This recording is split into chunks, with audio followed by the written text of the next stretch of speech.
నాన్న నీకు చదువు అయిపోయింది. మనకున్న 6 ఎకరాలు భూమిని నువ్వే చూసుకోవాలి. నాకు వయసు పైబడింది.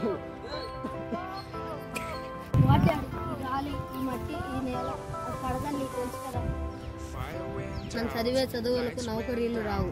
కాబట్టి మీ తాత సంపాదించింది నీదే. దాని మీద హక్కు, అర్హత అన్నీ నీకే ఉన్నాయి. అలాగని అమ్ముతానని చెప్పబాకు. ఇది అమ్మినవంటూ జరిగితే నేను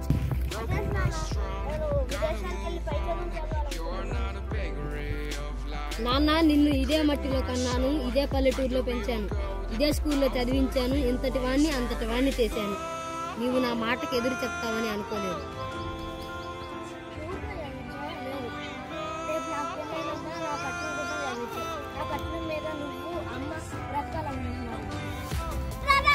తప్పులేదు. ఇంత పెద్దవాడివి అవుతావని అనుకోలేదు. నీ పట్టణానికి మా పల్లెటూరు పట్టుకొమ్మలు. వాన వచ్చినా, గాలి వీచినా, ఆఖరికి పిడుగులు పడినా, ఎండైనా వానైనా చెమట చిందించి మిమ్మల్ని పోషించి పెద్ద చేసినది ఇందుకేనా? నా మాటకు ఎదురు చెప్తావని అనుకోలేదు.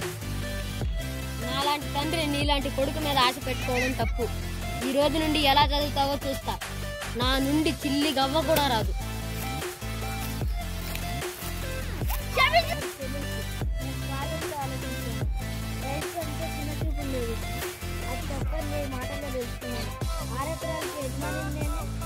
పంట పండించే బాధ్యత నేను. నలుగురికి అన్నం పెడతా. నన్ను క్షమించు. జై జవాన్ జై కిసాన్.